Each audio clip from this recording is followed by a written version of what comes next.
All right. In the interest of time, I think we'll just get started. Sorry about the other space. I have no idea what happened. That's just what happens with Twitter Spaces. So, welcome to THORChain Spaces 117. This is Familiar Cow. So I can just get started, and if Chad ends up joining, then he can also talk with us. We're gonna have him on as a guest today. But cool. All right. Looks like everything's good with the mics. If anyone else wants to come up on stage, feel free to request, and we'll do questions and things. But yeah, we got a bunch of stuff to go over, so we'll take a good amount of time to just go through everything. I'm going too fast, slow me down. It's going to be a little faster, I think, with just one person up here. But let's do it. So we passed the end of the first quarter. So I'm working on the end of first quarter 2025 report, and the team is also working on the Q2 roadmap. So we can just do a quick review of everything that happened in the first quarter. I'll just go down the list and give you some interesting things that have happened over the last 3 months. And yeah, and we'll look at some of the features that have shipped on THORChain in Q1, and then we'll also go over what to expect in Q2. And then we can move on to a bunch of other things that are happening. Just the regular update cadence, what's coming in the next version, what just shipped in the most recent one. Some discussion about economic security and the posture changes we're going to need in order to ship new things like Ruji and to add new chains. Update on TCY and the THORFi unwind, and then obviously more stuff about Ruji and token switch. And yeah, that's where we're going. So yeah, starting off with just Q1. Yeah, I mean, Q1 was actually the highest volume quarter ever. 19.6 billion in total US volume, the highest day being about 1.5 billion. And let's see, there was a lot of swap fees collected, about 15 million in liquidity fees. And if you recall, one of the major things that was done during the first quarter was a vote to deprecate block rewards. Block rewards being basically inflationary rewards going towards LPs and to nodes. So this is the first quarter where we've really pared down on block rewards and just moving towards 100% liquidity fees. So this first quarter, almost 92% of all fees earned by the protocol were from organic liquidity fees, which is pretty insane. And Chad's here. Hello. Is it working now? How's it going, guys? Sorry, the got rugged earlier. Yeah, welcome back to Twitter Rug. Bit of Rug Fest. Yeah. 2025. Yes, sir. Yeah, welcome back, dude. It's been a really long time since we did one of these together. Yeah, it's been what, over a year? I think a year and a half, maybe. Probably. I'm sure the people are happy to get it back together. So here we are. Get the band back together. Reunion tour. We're back. Yeah, man, we're back. I'm excited to be back. I'm rejoining the project. I'll be taking on some of the more the technical lead kind of role within the community. Keep my finger on the pulse and making sure we're pushing forward to achieve the different goals that we want to achieve on the project. Awesome. Yeah, great to have you back in the dev seat. Yeah, definitely needed right now, and it's cool seeing all the different teams come together as part of dev, like Nine Realms and all the other teams that have stepped up to just be part of the dev community here. It's grown a lot since even just a year ago.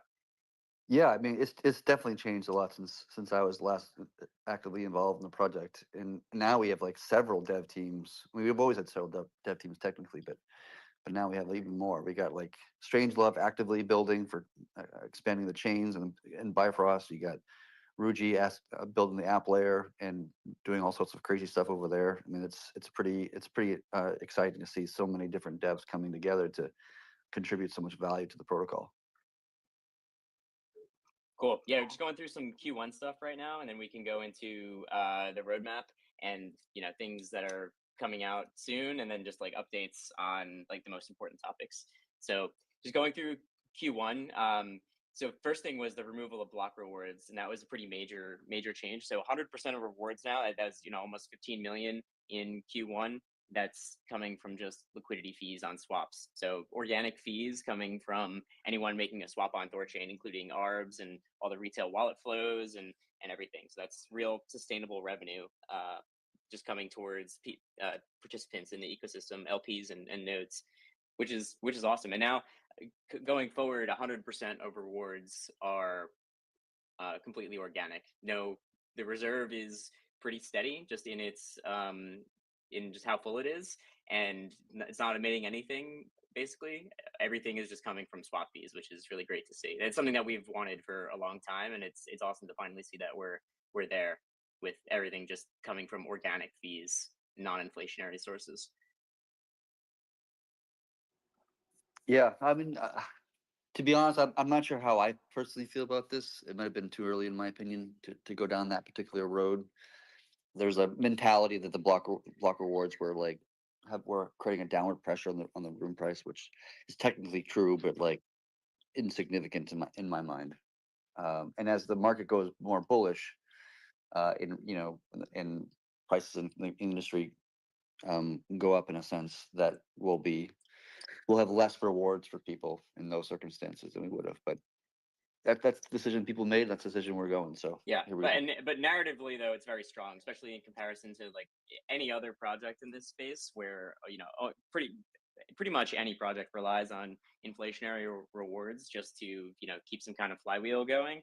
It is cool to see us like kind of weaning off and just moving in the complete opposite direction and saying, hey, we have sustainable revenue, and we don't need we don't need the inflationary rewards, and let's experiment and get off of it. And because it's not even necessary at this point, just because of the maturity of the protocol itself. Yeah. It's a good, definitely a positive like narrative to have. Yeah. The question becomes like, what's more important, the narrative or higher yields? And that's you can debate that all day. Yeah, 100%. Yeah. Other stuff in Q1. I mean, first thing that was shipped is the base chain. So chip base, like I don't know, first day or two of 2025. It feels like forever ago, but yes, we added base. We have ETH on base, USDC, and CBBTC, and liquidity has been kind of stunted just because of like everything going on in with THORFi, but then also like reaching the liquidity hard cap. Pretty early into the life cycle of base being added was pretty unfortunate. So we haven't been able to get like super deep liquidity on base, but base is live and has been cranking out swaps. I see swaps coming in from a bunch of different wallets on base, which is great to see. So yeah, we can like when we talk later about the just economic security stance, we can just shed some more light on that. But yeah, that was the first thing that was shipped this year, base chain, which I think will be a very impactful chain, and obviously like what the chain that's like pretty much winning the L2 game right now, like far and away the most activity going on base. So I was pretty happy to see that come out and get live. Also, the first chain that we've started using RPC providers, where not every single Thor node is running a base chain daemon, nor would it really make sense to, being it's much more centralized chain where every single Thor node is using a well, not every single Thor node, because I think some are spinning up their own base daemons, but the first chain where you can tap into a third party RPC much more easily to get data, which is more of the direction going forward, especially with the much higher throughput chains, which require a lot of resources like Solana and things. So this is the first chain that was shipped with that kind of architecture. Yeah, I think more are coming. We got a lot more chains in the works too, so I'm sure we're gonna see more of that. Yeah, 100%. Yeah. Next in Q1, the lending and savers unwind and restructuring. I think people are mostly familiar with that, but the sunset of lending and savers and the passing of Proposal 6 from the Maya team. My team is still working on the TCY implementation, which is scheduled to come out in the next version, which will probably be in about 3 weeks. So TCY is not delivered yet, but obviously during Q1, one of the major events that went on was just the entire like lending and savers unwind. So yeah, more details coming out about that soon, and claims are not live yet, so there's nowhere to go to claim TCY yet. But those details will be coming with the next version of Thornode. Yeah, that should be like later this month. We should be Yep. able to see that it is starting to go live. This is starting the process of it. Yep, and the only the place to claim that will be something like on THORChain.org or somewhere very obvious. So there won't be any rush to claim it. So just keep an eye out, and it's something that we'll continually be pushing out updates on. And the place to look is just here on THORChain X account. We also increased the number of new nodes per churn. So previously, it was you could add an additional 2 nodes per churn. So if 3 leave, then 5 could potentially join. There was a vote to increase that to 4, which means if 3 leave, then 7 could join to increase the total count by 4. So during some of the craziness of node operators churning in and churning out, and a lot of them churning out at once, the active validators decided to vote to increase the number that could churn back in to get back into a more stable position just as a network, and get more node bond on active rather than on standby, not really doing anything for the network. So now the network just adds more nodes per churn, which has helped just increasing the node count instead of keeping a lot of nodes on standby when there's a lot of volatility. Yeah, I think we're at like 100 nodes now, or a little over. Where are we at now? I think we're pretty close to that. Yeah. If we're not over, it might be at 100 right now. I thought it was like 101. I thought 103. 103. That's pretty awesome, by the way. Yeah, that's super cool. Yeah, we're over 103. I think we dipped down to like in the 80s, possibly, like maybe beginning of the middle of February, maybe. That sounds yeah. Like, we how many nodes did we have at the time of the whole like THORFi drama, like a month ago, whatever it was? Like, it was at 100 then, or how many was like we were over something? 100. We were like close to 120, and then it dipped down to probably like 80 or so, maybe at one point, maybe in the 90s or like the low 90s, high 80s. Yeah. And now now we're back up over 100, up to 103 active validators. Cool. Well, clawing back. Yes, sir. And then the outbound delay changes. So there were some minor modifications to the outbound delay, which maybe we need to revisit some point in the future, just take another look at it. But this is something that we did back in the end of January, and just making the outbound delay a little bit faster. So decreasing the amount of time that will delay outbounds for at the longer end. So I think before it was over an hour. It was like an hour and 20 minutes or something. Like it was an insanely long time. So we opted to shorten that to around 45 minutes, I believe. And then we just increased the threshold that will push through at a single time. So you could just think of that as like widening the pipe. So if like if the pipe is like 1 diameter, we just made it a lot wider. We could push more volume through without delaying it as much. So we shortened the pipe and made it a lot wider, just making it easier for throughput to get through. So we could not delay transactions as much. There was a lot of feedback that like obviously the outbound delay is an important security measure. Having something there just to stop transactions from immediately being signed out is something that was implemented after the 2021 hacks that happened on THORChain. But yeah, it was the feedback is definitely well received. That sometimes swap times are very long when there's a lot of volume going through the network.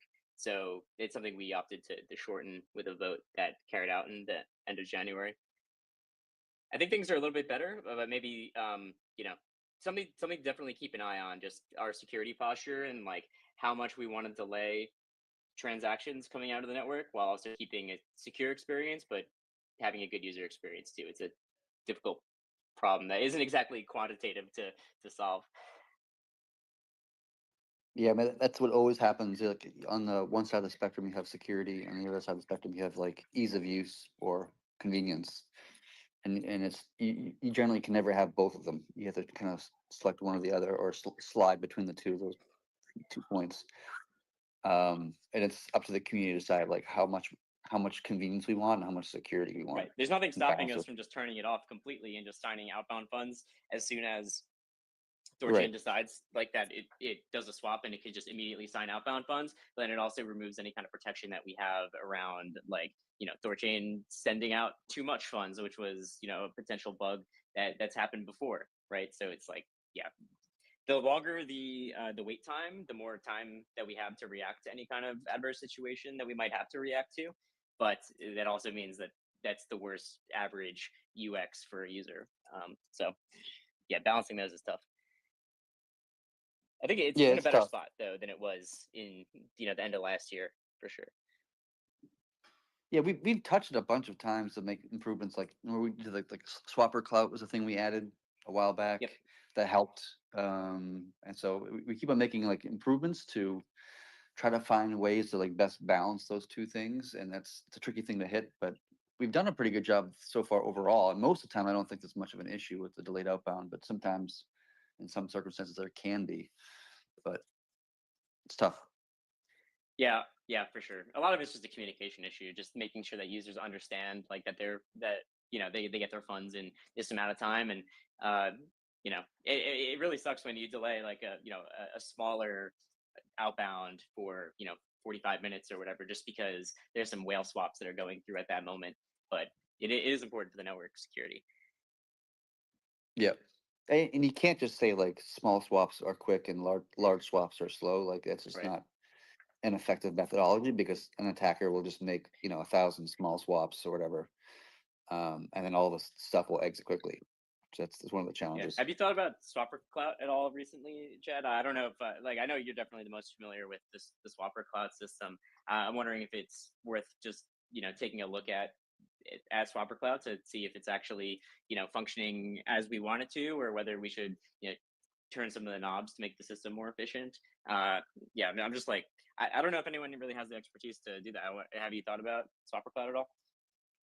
I mean, I remember when we actually did Swapper Cloud back in the day. Like we saw like a significant decrease in wait time by like, I don't remember the exact number on the top of my head. I think it was something like 80% or something, or 90%, something like this. So it was very effective at the time. I think part of the reason why we're seeing much more wait times now is because the room price is low. So hypothetically, if room price is right now at its all-time high of like, let's just say $20 or whatever, then we wouldn't have any waits at all. Like as sometimes with some of the issues we have are just like temporary issues that we see because of just like market conditions. And this is being one of those things, and also having like not a lot of security, on the security side is another kind of result of just being in a bearish market. Yeah, for sure. Because all of these values are all pegged to the rune value. So as yeah, if rune price is low, that means on average longer swap Right. times, less liquidity on the that's just the nature of THORChain and how THORChain works, because everything is based on rune values by necessity. Right. Right. Right. Right. Exactly right. That's part of the issue, I guess, in some ways. Hopefully, like if room were to double in price tomorrow, hypothetically speaking, then we wouldn't be needing to have the conversation. Right. I haven't heard anyone talk about the outbound delay times anytime recently, but it's always something to keep an eye on. Just that we're not, Yeah. delaying things too much, and whether adjustments to Swapper Cloud could be the solution to it rather than changing the outbound delay system itself. Yeah, we can work with like somebody like Orion who does this kind of data science stuff pretty well, and we can analyze the effectiveness of Swapper Cloud, Right. like mathematically remove it from the system and see what the actual result would be. And then if you wanted to make even more effective in the Swapper Cloud, we could like increase increase your clout number to be like 2x. I don't know. I'm making up a number here, but like that's theoretically possible as well. Or you can just tune down the entire system, just make it less sensitive. And you can do that, but you also make it like the amount of money that somebody can steal within 30 minutes goes up. You know, Right. theoretically. Next thing I got here is the removal of admin Mimir. So admin Mimir was completely removed from THORChain after after the THORFi sunset. Admin Mimir was completely removed, which means that nodes have like obviously, so admin Mimir had its own checks and balances before, where a node Mimir would override an admin Mimir. So admin Mimir can act quickly in some situation, but and it was also barred from changing certain parameters of the network. But the nodes could always override that. Now admin Mimir has been completely deprecated; those keys are completely burned and gone, and all that's completely removed from the code, meaning that nodes have complete control over the network. So a majority of nodes and a vote is needed to change anything on the network, like the outbound delay, like anything. The nodes need to vote. Admin Mimir doesn't exist anymore, so it's I mean, it's something that's been talked about for a long time, and admin Mimir was kept around because it was convenient, especially for security. Just being able to change things without, from the dev perspective, to be able to turn on new features without having to just kind of vote, being able to react quickly and turn things off. But with the removal of admin Mimir, that's completely in the hands of the nodes. So it's up to the nodes to enforce the security posture of the network, and just release new features, do governance, do votes. It's a new. I don't want to say it's a completely new era for THORChain because it's kind of like the next step along the path that it was already on. But yeah, the governance of the network is totally in the hands of the validators, and that includes the operational maintenance, like pausing chains in order to release like an update as like Gaia does a hard fork or something like that. So that's completely in the hands of the validators and can be coordinated by the community for anything. So even if like any like there's no admin that can come on and change any parameter of the network. It has to be the validators that decide to do something. Yep, that's another good kind of green flag. Yeah, then we have a bunch of things for Ruji and for the app layer. So we have the. Yep. I mean, I'll just go through all these right here. Oh, sorry. One more thing on one more thing on the Mimir thing, by the way, is like I remember when I actually originally coded Mimir, like I was living in Melbourne, Australia at the time, and the reason we even called it Mimir is because there's a character named Mimir in Norse mythology, and at the end of the story, the Mimir character gets his head chopped off, uh, and and so that was the reason why we called them Mimir was because like we always knew that this was like a temporary thing, and eventually Mimir would get his head chopped off, you know, and the protocol the nodes would take over things. So like it was always a thought to be a temporary thing, even in its initial conception, that Mimir would just be around for some period of time before the operators could take it fully over, and we finally got there after a little bit longer than I would have guessed at the time when I coded it out to begin with, but nonetheless, here we are. We got it Yeah. done. Well, a lot of things changed too. We added operational Mimirs, and we expanded the functionality of node Mimirs. That way, you don't need a 66% majority in order to do everything. Because if there's an attack scenario, you need to do something, or if say even there's like a chain update, you're not going to get every single node to go on and change some config in order to just do some general maintenance that is just necessary for the chain. So like some of the changes that we went that happened along the way, including the operational Mimir things and just expanding the node Mimir functionality, I think went a long way towards being able to deprecate admin Mimir. And it could have been done before, but I think it was like it's kept around as a convenience because what like basically like what if you deprecate it and then you need it and then so it was more going along the lines of like, all right, if we don't use it within the next like 6 months or whatever, then we can deprecate it because we know that we don't actually need these keys anymore. And then things obviously accelerated more quickly off of the base of like the THORFi unwind, but it was always part of the plan to get rid of admin Mimir. It was just kept around for its incredible convenience, but also like the fear of not wanting to get rid of something that you might possibly need and could prevent some kind of disaster scenario. So there's reasons to keep it around, but it is good that now that we're kind of past admin Mimir and any kind of like privileged actions on the network. I got to hop off just for like 2 minutes as I get into to an elevator, but I'll be back online. Just give me a minute. Yeah, sure. And yep, sure. Alux is here too. What's up? Hey guys. Uh, yep. Yeah, sorry for joining just now. I was a bit busy. Um, yeah, since you told me about the call, I was frustrated that it was at a time. But look, we're lucky. I have a little bit of time now. Oh, cool. No, thanks. I didn't think you were gonna join. I appreciate Yeah, it. yeah, If you want to give your updates right now, you could give updates on TCY or whatever else is on your yeah, for mind. sure. Thankfully, had a meeting end early, so I'm here. Thankfully, but yeah. So we on our side we're pretty much done with everything TCY.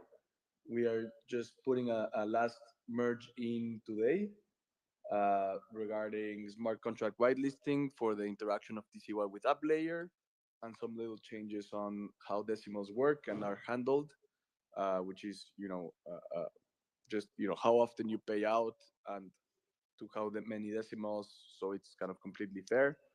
Um, but once that's done today, we just need to send the merge. We'll have it tagged with 3.5.0, and it's how Nine Realms gets signaled that the formal review process should start. We are really on time because we have almost 2 weeks before the 3.5.0 cutoff date, which is 17th of April. Um, and just importantly, it has already been reviewed by Nine Realms, some parts by Chad, most if not everything by Multipartite, by Samna himself. So it's already been reviewed. It's just like the last formal review and approval process. Hopefully, nothing serious comes up, and in that case, we're ready for 17th of April uh, release to StageNet, and then once we will be sure to stage test extensively everything from the payouts, the UI that the guys from Auto Compound cooked up, um, opting out, swapping, everything. Uh, if nothing serious comes up, then we should be ready for 22nd of April, provided that everything's secure and that we indeed have THORChain release be 3.0 5.0 by then. But a few things can change. Maybe THORChain is 1 week late with the update, which is fine, or maybe we notice something that we change and we have to make the 3.6.0 version instead. But I'm highly optimistic that we are at the end of the um, of the race now. So yeah, just so you guys know, it's 110,000 lines of code added, 20,000 lines of code deleted. I'll add the merge request here. So definitely a monstrous job we managed to pull off in just these what is it, 2 months. So definitely proud of our team with that. Yes, some part is a store migration of the claims, so that takes that's probably at least 30,000 lines of code, but still, it's been it's been definitely crazy. So yeah, part of what we've done and the comments from people reviewing have been encouraging. Hans from Rugia also already reviewed the white listing of smart contracts. He saw it was well done. So hopefully, such is the way again of the more formal review process. I'm adding in the comments now the merge request on GitLab for those of you that are not, can't find it yourselves. You can there see a little bit about what it has, all the commits, all the differences between TCY and develop. And I encourage people that are technically oriented to also help in the review process. Anybody can comment on GitLab. Anybody can provide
Man, Twitter is being terrible today with the space rugs. Sorry about that. 1, 2, 3. Hey, What's going on here? What happened? All It right. just yeah, it just wait. I was staring at the screen and it just went black out of nowhere. Gosh, Yeah, come on. Come on, Elon, get your shit together. everything's breaking.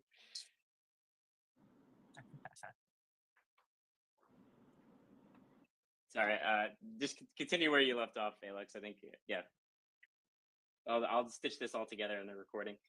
Awesome. Yeah, no worries. So I was just encouraging the community, anybody that's technical. Again, we've reviewed things. Bujira is reviewing a few things that pertain to them. Chat has reviewed a few things. Multipartite, pretty much everything. Some things have been reviewed by Orion, and we will start the official review process with Nine Realms today, uh, as we're tagging now the merge request later today with everything finalized from our side. But I still encourage technical people. Anybody can comment, anybody can take a look, anybody can provide some feedback or ideas for improvement. Obviously, we're not looking to revolutionize how the thing works, but things as we want to launch soon. But things like that could be a security concern or that could be easy wins. Definitely reach out. In the end, this is a community. This is all open source. It's all there on the GitLab. So just I would like to encourage participation.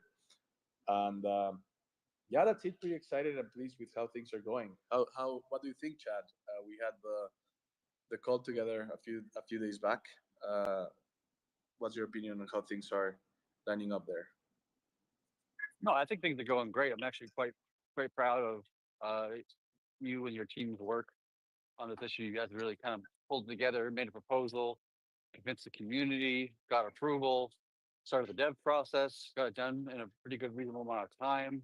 I mean, and the code looks pretty good from what I've seen. So, like, all in all, you guys have been done a really fantastic job, and I really appreciate all the work that you guys have put into it. Thank you. Yeah, it's our pleasure. We're happy to be able to help, and frankly, just excited. It's gonna be interesting for sure, and I'm cautiously optimistic. But again, just want to reiterate, you know, having three TCY on StageNet on the 17th of April can be moved around a little bit. 22nd of April, which is the 3.5 release date, can be switched a little bit. Or maybe if we catch something that's pretty big or pretty serious, we might be in 3.6. So this 22nd of April date is definitely tentative. I want to reiterate, we will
Man, sorry, this is like really rough today. I'm not touching anything. My hands are off the phone, and it's still just like going black. I don't know what's going on. I think I think it's the tariffs. The tariffs are screwing it up. Yeah, something's going on today. Yeah, really sorry about this, guys. It's probably really tough to listen to. It's very tough to have a conversation when it keeps getting interrupted every couple of minutes. So I'm really sorry about that. I thought the timing was great because like Alex said, like, oh, everything is going great, and then in that exact second, Perfect. got fucking Fade, rugged, fade to black. played to black. Yeah. All right. If it cuts out again, that's just gonna be it. I'm not starting another one. Yeah, This is yeah. the last. This is the last try. Last attempt. Yeah. I will do my best to try and stitch these together and upload them to the RSS once it's done. So hopefully there's some kind of coherent conversation going on. But Hopefully. yes, bear with us. Sorry about that. Yeah. Oh yeah. So the one thing that I wanted to say just about TCY and just the future releases going forward. So the current release cadence is about every 3 weeks. There's going to be a new update. We just released version 3.4 on Friday, or maybe it was early this week. It was this week, I believe, that we released 3.4, and so that means that in about 3 weeks we're looking at the release of the next version. So just so people get some kind of idea on like what kind of time frame we're looking at for just any new version really should be about 3 weeks after the previous one. But that's especially important for TCY, being it's just an important part of the network right now, and it's obviously affecting a lot of people. So like we want to get it out as soon as possible. So just look forward to the next update, which will be version 3.5, which will be in about 3 weeks. So just look for the 3 week cadence, and that's the cadence that new things will happen at in terms of like new features and things. Yeah, so yes. 100%. And again, if the space gets rugged again, that'll be the conclusion. we can't keep doing this. So yes, thank you all for bearing with us on the technical difficulties here. All right, Yeah, what else we got? I'm excited for 3.5 to come out and we can move forward with TCY. Like that's obviously the most important thing for us to be working on right now, for sure, by a good margin. Whenever the network's not in a 100% healthy state because something is paused or something, like that should always be like the most important thing we focus on. So I'm excited to see TCY land and move forward. So let's go through the roadmap, which is going to be the what to expect in Q2. So we have a bunch of different teams spiking on a lot of different issues. So let's just go through one by one and say what all of the roadmap items are, and then who's responsible for each of them.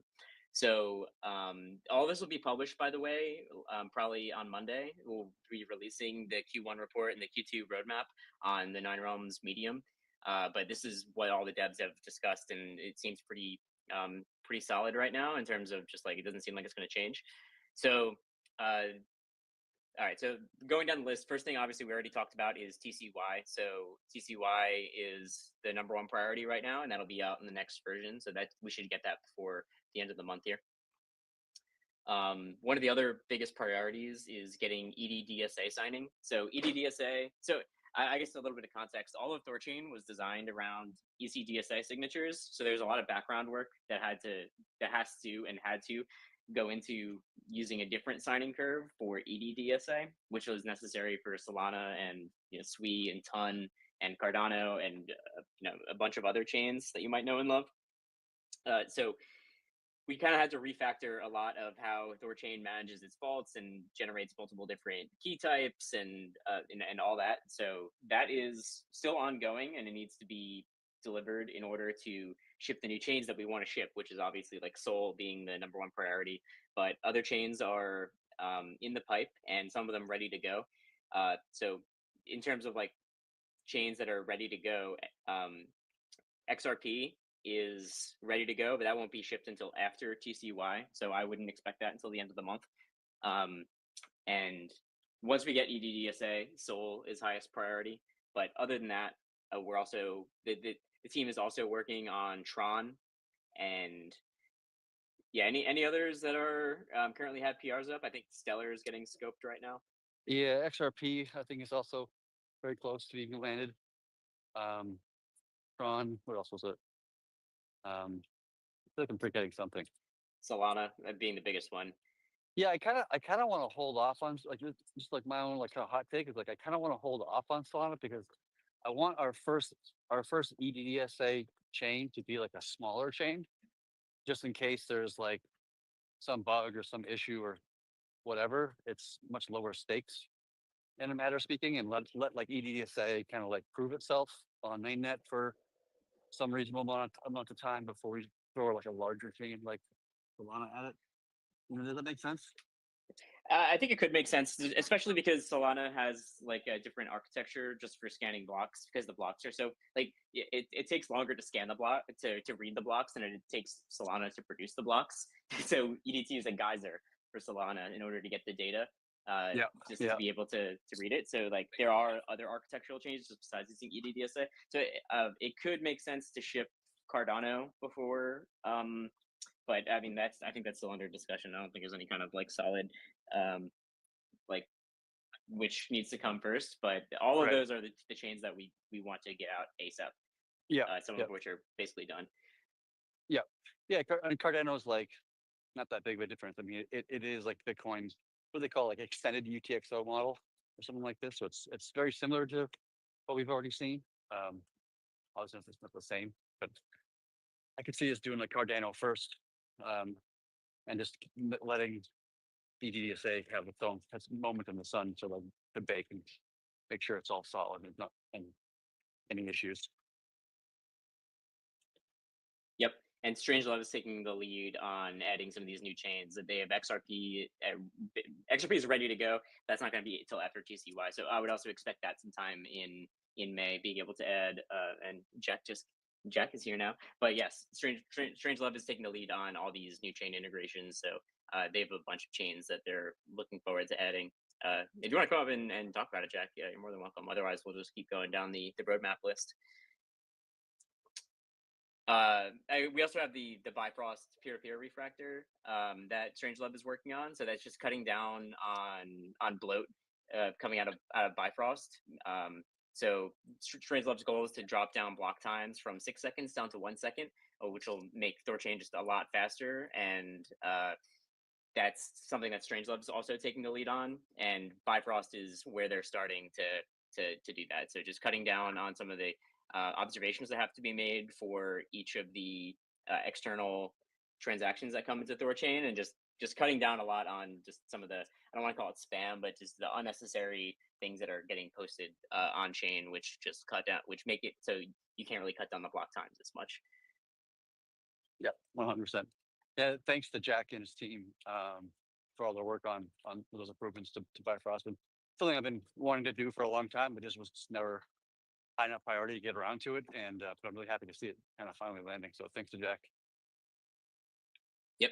And then we obviously have Ruji, which is currently in the process of shipping. So I think we forgot to mention this as part of the Q1 thing shipped, but we shipped Cosm Wasm and token switching, which is currently ongoing right now. So node operators are voting to be able to switch over tokens from their old chains onto THORChain. So basically, like they're removing the old. I don't know the best way to say this is, but they're just moving from the old coin to a coin that's now on THORChain. So their native assets will be on THORChain, and that's currently undergoing right now. So the nodes are voting to allow certain coins to switch into native assets on THORChain, and that's the handful of projects that will be part of Ruji and the app layer. So that's Yeah, if anybody knows, if anybody out there is a node operator or knows somebody's a node operator, I think we got like maybe 40% of the vote through this, and we'd like to see that kind of get across the finish line. So go ahead and do that. I'm here for I think it's called like enable switch, something with a token name at the end of it. Just do that a bunch of times and get that across the finish line. That'd be great. Appreciate it. Yep. So we still have an ongoing vote. So if you're a node operator or if you know a node operator, please vote to let the Ruji tokens merge. And there'll be native assets on THORChain going forward. And the first products will start to roll out on Ruji as well. So they'll be shipping a bunch of products, including Ruji Trade, pools, and likely perps is the last word that I have on that. If any of them want to come up and talk about Ruji, I know JP is going to be doing a space later today, more focused on Ruji. But yeah, if anyone wants to just come and explain some of the Ruji things that are being worked on right now, or just share some things about Ruji, we are here to listen.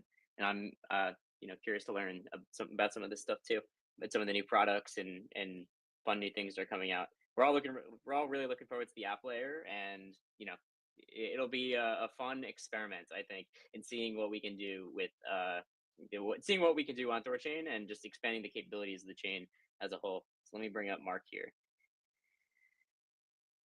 and Pragmatic Monkey from the Ruji team. What's up, guys? Okay, go ahead. Go ahead, PM. Yeah, go ahead. We jumped in. I just became a speaker. I just became a speaker, so I just jumped in.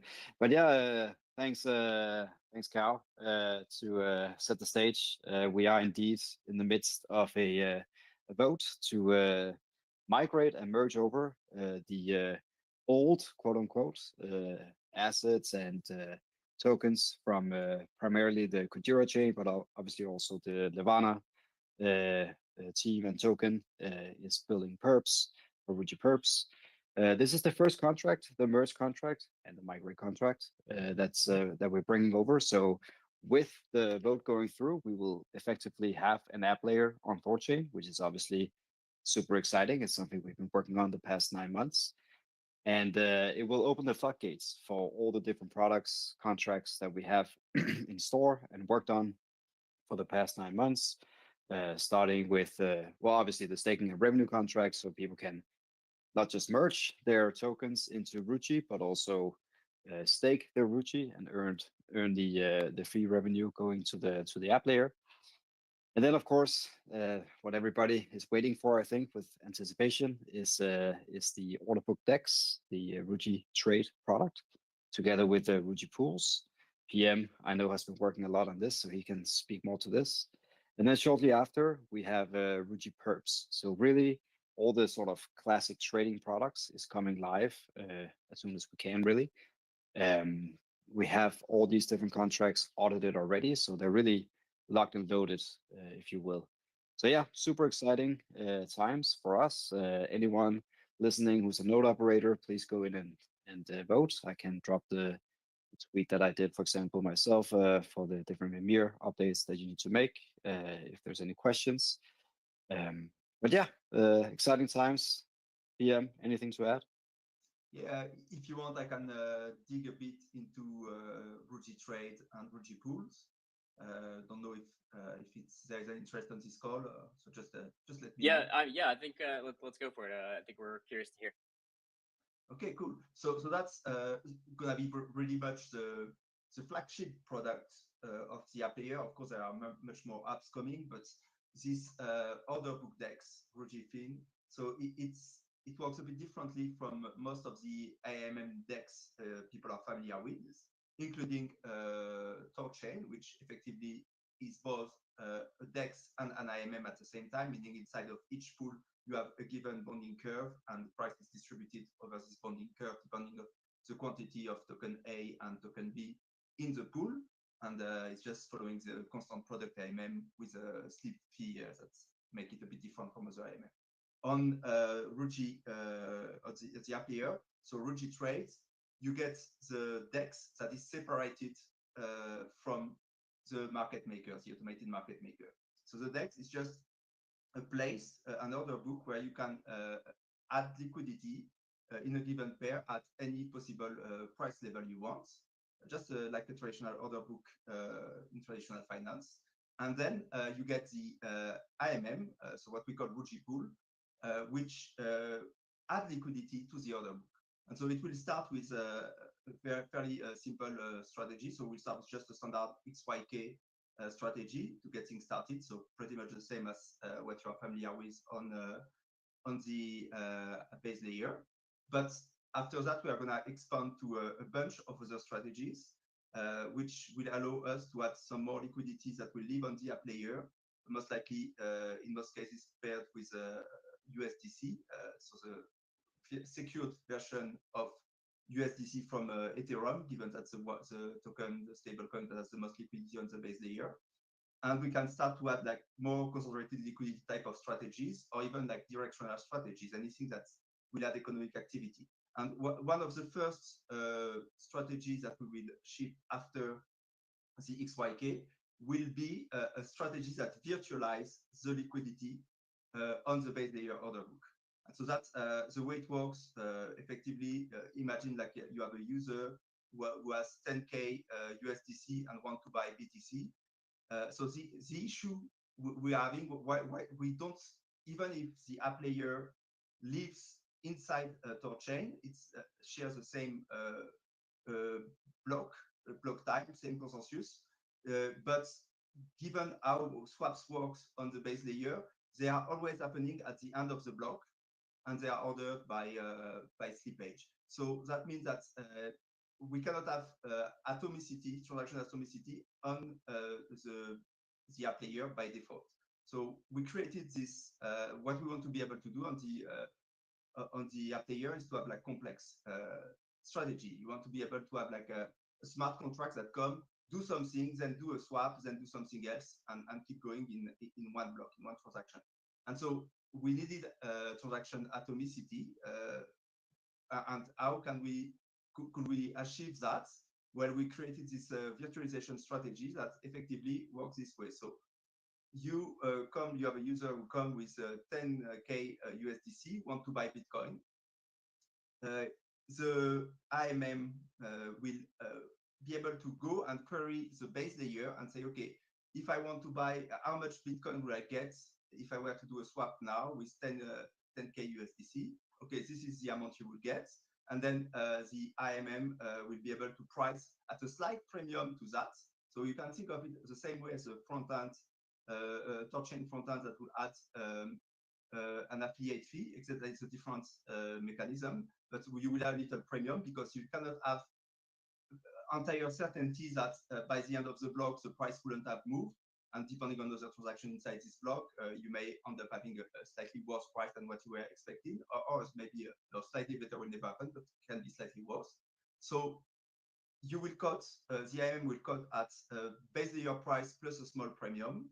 Then we'll borrow, just for the time of one block, the BTC from Ruji, from the landing vault, the BTC landing vault that will live on the app layer, and then use that to give the BTC to the person that wanted to do the swap, get the USDC, and then at the end of the block, swap the USDC back for BTC on the base layer and repay this loan.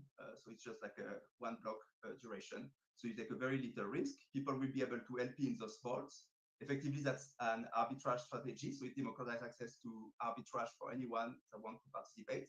And the cool thing is it's a single-sided strategy. So it also means that you don't get exposure to EL with that. And it allows us to virtualize the liquidity that exists on the base layer, on the app layer, have a transaction atomicity. So we can do all sorts of things inside the block without being blocked by swaps on the base layer.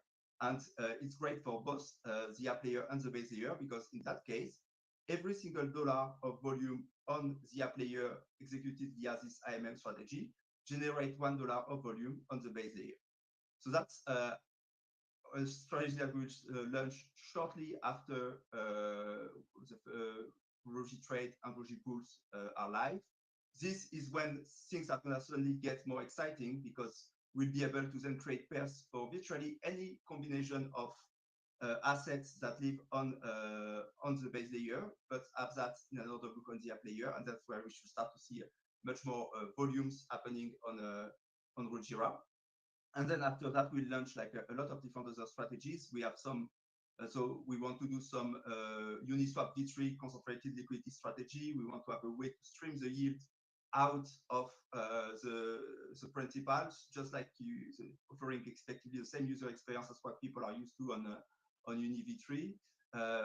we have some very special order types unique to Rojira, which are called oracle orders. So it works a bit the same as a limit order, but instead of setting a price that is effectively a fixed price, you can set a price that is a little premium or discount to an oracle price. And in that case, the oracle will be the price of the base layer pool. And so that allows us to do also all sorts of other strategy, that just for a simple type of usage, you could think that if you want to swap a large amount, similar to a streaming swap, but even faster, you could just put an order at a slight premium that is enough to cover the base layer fee. So let's say at 16 or 70 bips, and then you will have arbitrageurs at every block will just fill your order at this little premium to the base layer pool, and you can get a fairly fast execution, probably faster than what you would get with a standard swap fee, and all of that generates volumes for the base layer as well. So a lot of, and then we can use that to build more advanced market making strategy.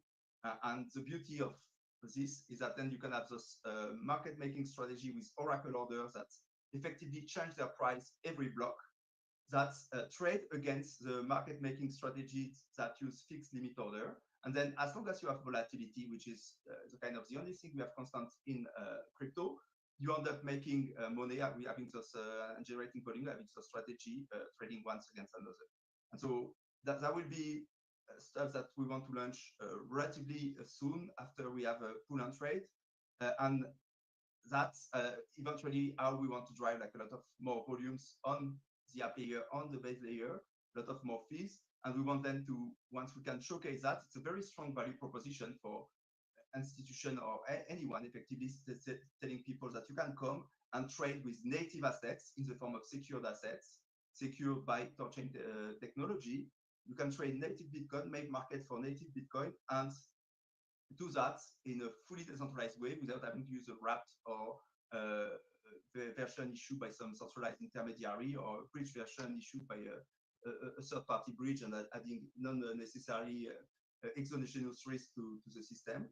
You can do all that only on the THORChain app layer with Rojira products. And we want to attract like other people to come and build their own strategies and start to really like build up this new economic activity on top of THORChain. So those are the two big products in the pipeline. And yeah, of course, then you also have like the PERS product built by the Levana teams that hopefully we also have some nice volumes as a scale up. And for that, would be great if I don't think there is anyone from the Levana team that is present here, but would be good at some point to also get them on a call and they can tell you a bit more about that. Yeah, for sure. Just to round up, and then I'll pass the mic back to you, Cal. But lots of potential, as you can hear, guys. 50%, just to repeat, is going back to THORChain for paying for economic security. So there's a lot to be gained for everybody involved, including the node operators, obviously. And just a personal take, I come from the THORChain community predominantly, and I know there's some THORFi trauma still lurking back there in the back of people's minds. The app layer is fundamentally very different. And there's a lot of other capabilities that we have. But to me, the thing that really distinguishes the app layer Rojira the most is that you can just go, if you just go on rojira.network/portfolio, try to connect your wallet, and not just one wallet, connect all your wallets. Rojira and the app layer really allows THORChain to grow beyond the affiliate model. THORChain has nailed native swaps and the affiliate model, and has, a lot of the success comes from that. Rojira allows THORChain to grow beyond that. We basically have all these different wallets that you can connect to. MetaMask, you have Leap and the Cosmos wallets, Kepler, you have Brave, you have OKX, all these different wallets that are not necessarily affiliates. All of these interactions that users make from these wallets, obviously using secured assets, they ultimately go into fee generation for THORChain. And that's something that we can't do just on the base layer. So yeah, that's just a personal take from me. I'll close it off there and pass it back to you, Kyle. But yeah, exciting times. I see votes coming in already, which is great. Anyone who is talking to their node operator, get them on your DM or whatever, and get them to vote. Thank you, guys. So, and maybe I'll add one more thing for node operators. This the security model for THORChain is not, but by what we are trying to add here, is not adding any extra risk for THORChain. All what the smart contracts can do on the app layer is just the same thing that any person can do with a standard EOA wallet on the base layer. So it's like when we talk about creating product with leverage and depth, it doesn't add any extra risk to the protocol. There is no minting of rune involved. If you have a leverage, this stay on the app layer, and this is taken by lenders on the other side. So it will be a peer-to-peer money market. And anything that the smart contract do is the exact same thing that what a normal user would do on the base layer. So really, no security concern there. Same for economic budget with the current votes. At least what we are asking for is just like transforming existing exogenous assets into native THORChain assets. So it will be nothing to secure externally once the switch is done. Those assets will be burned forever on their origin chain, and will only exist on THORChain layer. So there is no external security concern here. So please, node operators, vote and give us the opportunity to show that we can add value to your nodes. Cool. Thanks, guys. And yes, if you're a node operator, then yeah, take a look at the vote. Chad, maybe let's get into maybe one last topic, and then we can wrap it up. I think we went. That's pretty much everything for the Q1. Sorry, the Q2 roadmap. Now this will all be published, like available to everybody on Monday to look at. So I guess the last thing to mention is just the economic security posture, which we kind of touched on a little bit, and that's something we'll need to address before releasing any new chains or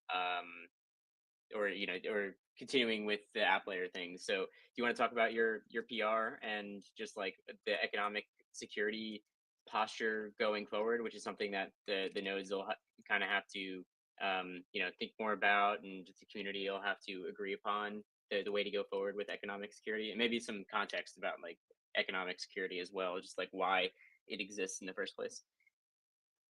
Sure. Yeah. So we've always, from the beginning of the protocol, always talked about economic security, because there's only two ways you can secure assets. Ellie, let's go. Come on. Sorry, my daughter. There's only two ways to secure assets, either through trust mechanisms or economic incentives. And we were the only one, to my knowledge, that actually pushed for the economic idea rather than the trust-based system. And to this day, I think that's still true, except for maybe some forks of THORChain possibly. But we've always pushed for this, historically speaking. And the question now is whether we want to continue to have that kind of mentality or not, or what. And so once again, as we were talking earlier about how the root price is down low, and therefore it forces us to ask questions we don't normally have to ask. But the question is, because since the bond value is relatively low to its history, we have less security available to us. And so the question is, how do we want to deal with this? We've been going through like a raise the bond thing for the last couple of weeks, and which is great. Ken has been working on that with the community, and they've raised a lot of room, which is great. More nodes coming in. Excellent work by Kenton and crew. So I'm just crossing the street. So at some point, that's we're probably going to run out of steam in that sense, which is expected and perfectly fine. The next step is to how do we want to change our security posture, and that's a debate for the community in general to talk about. So the current PR that's now been open and will hopefully be merged into 350 will give the ability to switch the cap on our TVL to be relative to the total bond of the network, and we're represented as basis points.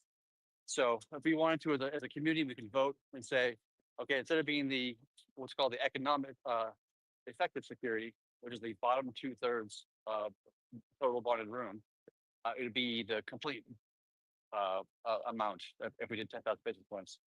We could do less. We could do like 6,700 or 67%. We could do that. We could do more than 10,000.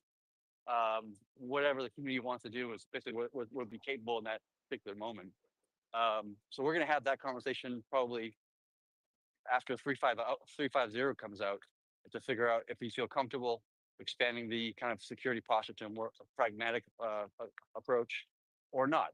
And if we choose not to, then we won't have space for the app chain and the new chains coming in to add liquidity. And then it becomes, so how do we want to solve that problem? Which goes into a larger conversation. Yeah, so I think the most important thing here is just getting the tools into the node operators' hands. Just give them a multiplier and say like, hey, you can vote to increase this up if we ever want to expand the cap for liquidity, like the amount of liquidity that we can have on the network. It's something that pretty much any other network that I know of does not limit the amount of liquidity on their network. They'll just take on unlimited funds secured by however much security they have. So I think just putting it into the hands of the node operators to make the determination whether to increase, whether to stay at one level, or so by shipping this in 3.5, this will give us the ability to let node operators vote and decide whether to turn it up, how much to turn up economic security. So that way we're not just like completely disregarding it and breezing past it, but at the same time we're not just handcuffing ourselves to the radiator and not letting us ship new chains, not letting us deliver new innovative products. So I think that just getting the tools out there to let the nodes decide, that's always what the developers have done, is just get the tools out there for nodes to then decide and just let consensus really form around these ideas. So I think some kind of my personal opinion is some kind of moderate increase makes sense, just to free up enough cap space to start delivering some new things and get some momentum going. Because right now it doesn't make sense to just keep handicapping ourselves to the same economic security bits, which have caused us trouble before and are currently stifling our ability to, especially like releasing new chains like Solana and all the other chains that we've already mentioned that we want to ship. It's something that we need to address before that happens, because it's not even possible to add liquidity right now if we wanted to. So yeah, just creating the tools to give those to the node operators and decide whether to increase and to how much. That's what we need to do. So after 3.5, there will be some kind of vote. We'll share our opinions about how much to increase, and we'll try and form some kind of a community consensus around economic security, and that'll be the tack on that going forward, which I think is one of the more important issues right now to address, especially considering it's blocking a number of major developments on the network, and especially like the growth of like new chains and the app layers is easily the biggest thing. So something we need to address soon. And thanks, Chad, for taking that on. That'll be a very interesting conversation when we're ready for it. Yes. Yeah, I'm writing up some my thoughts on it right now, and just like a lot of context about like why things are done the way that they've been done, and how we've kind of evolved our security posture over the last 3-4 years, because things have changed a lot. Like so THORChain used to be under the assumption that everything would be in the pools, which is why THORFi existed in the first place. THORFi and derived assets and synths all existed to keep all assets within the pools, and that's what created these like crazy dynamics that led to where it is today. And so then we started doing trade assets and securing assets outside the pools, which is then leading into the app layer. So like the posture of the chain has changed a lot, so I think our security posture needs to change along with it, but in a sensible way, where we're not just saying YOLO and just let as much someone can deposit 100,000 Bitcoin into the protocol. That wouldn't make sense, but just doing something sensible, like understanding where we came from, but also being able to evolve and just move into the next stage of THORChain. I think that's what we need. So yeah, I think we'll have that conversation when we get there.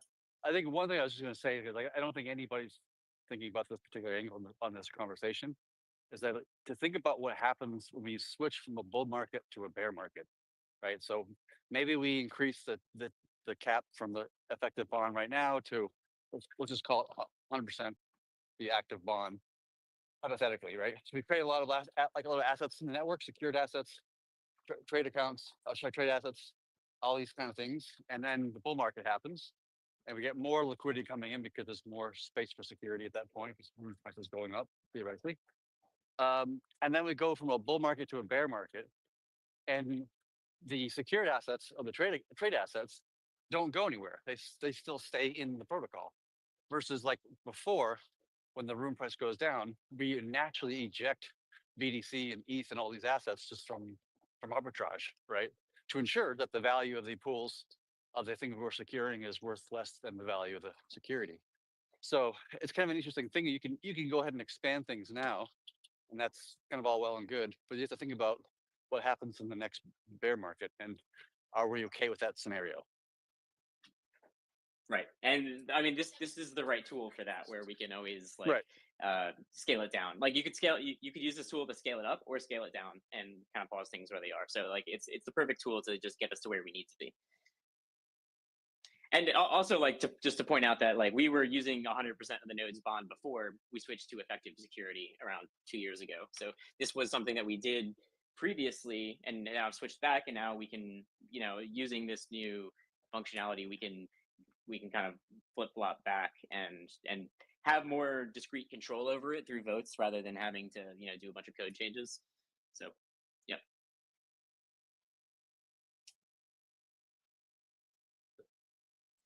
That's about it. Any final thoughts do you guys want to share before, and then we'll wrap it up? Good for me. Well, maybe just one thought on the security budgets. So yeah, I don't want to go into a deep conversation now. I'm sure it will take a bit more time to get there. And for now, what we need is some room to prove the app layer. But for certain products, especially if you start to include a leverage product in there, having even the possibilities that effectively people using those products are at the mercy of node operator to be able to repay their debts in case market drop, I don't think is an acceptable user experience that will allow us to scale. So imagine if you take a loan against your BTC and suddenly market drops. Now you want to repay some of your loan so your LTV stay compliant and you don't get liquidated. But suddenly because market price drop, rune price drop, and now there is we reach the cap, and you cannot bridge in USDC, secured USDC anymore to repay your loan, then you get liquidated. That's, I think it's just, it's not an acceptable user proposition, and we won't be able to scale with that.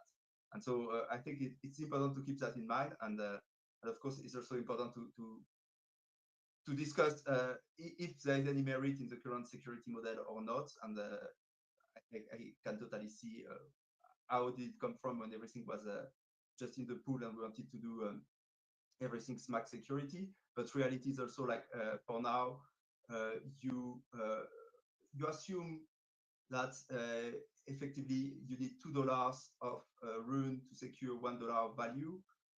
But in the case of a market manipulation, if somebody was to drop a lot of rune suddenly, your rune price will not always be equal to $1. It will drop faster than whatever is the value of the secured asset on the other side. So it's already like not that it's directly related to secure asset, but there are a few inbuilt assumptions that don't really tie together.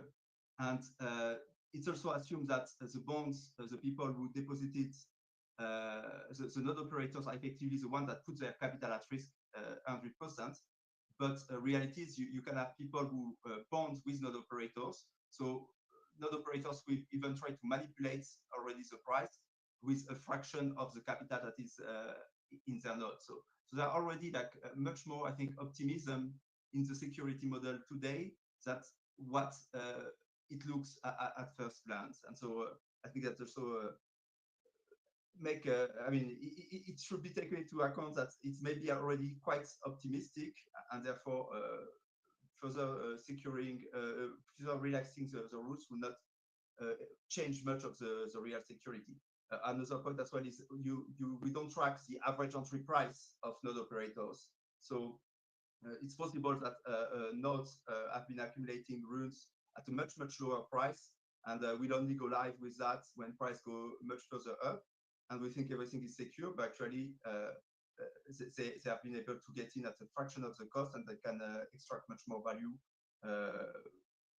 by just being suddenly malevolent and in their governance decision. So there are a lot of different points that's makes this what looks like a very robust security model may actually not be that secure anyway, and already fairly optimistic. So I just hope we can little by little get the community understand that and rally against a more forward-looking approach to security, where the way, at least for the app layer, we pay for security is in the form of future cash flow from the economic activity we generate.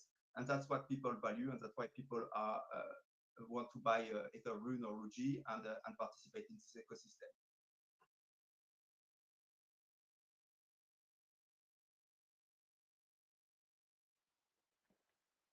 Well, yeah. So, yeah, once we get those changes actually shipped, then we can like have that discussion, and we'll definitely have some community spaces around then, just to get thoughts, and there will actually be like a vote to increase it, because we do need to do something in order to get things off the ground. So like we can always adapt as things go, but we something needs to be done sooner rather than later to get this stuff off the ground. So it's definitely something we'll have to keep in mind going forward. But cool. Let's wrap it up here, and I'll make sure to. Sorry, we got rubbed like twice on these spaces, so I'll clip everything together, and as always, this will be posted on our RSS feed, which goes to Apple Podcasts and Spotify and wherever you get your podcasts. Also to YouTube, and yeah, thanks everyone for coming. Thanks for bearing with us.